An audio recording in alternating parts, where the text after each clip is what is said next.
Mambo vipi mshikaji wangu? Bana fresh brother. Fresh. Shwari kabisa. Shwari. Mambo yanaenda?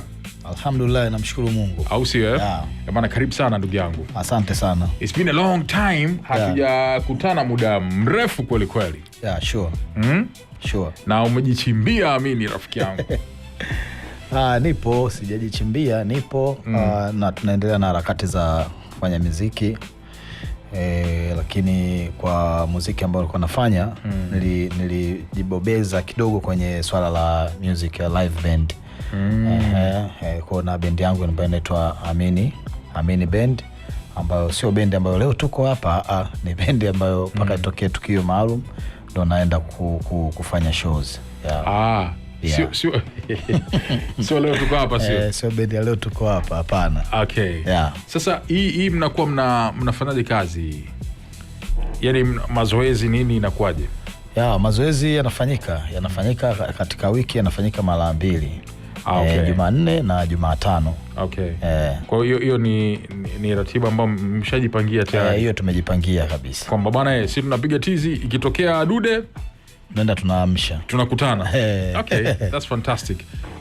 Sasa kuna mabadiliko nimeyaona amini ya jina. Yeah. Yeah. Amini Africa. Amini Africa. Yes. Amini Africa. Kwa nini Amini Africa? Nimeongezea Africa kutokana na aina ya muziki ambao naufanya na aina ya vocal range yangu jinsi ilivyo, inavyo sound katika mic, katika speaker, ina sound ki-Africa.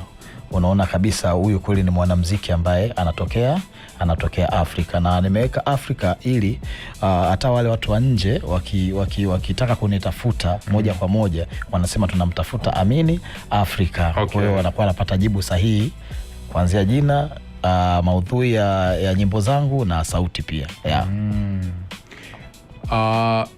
Hivi kuna vocals ambazo zina ukiachana na manake kuna sound ambayo inajulikana kwamba hii ni sound ya kutokea sehemu fulani. So katika sauti, uimbaji tu wa kawaida, sauti hizi vocals zinaweza ku-identify mtu alikotokea, sio? Yeah. Inajulikana kabisa. Sasa kama Chris Brown unaona kabisa Mnyamwezi anatoka Marekani huyo. Hiyo kwa make nataka unipe kidogo knowledge hapo. Hiyo inakuwa inaendana na nini? Tone ya kwanza ni tone ya mtu.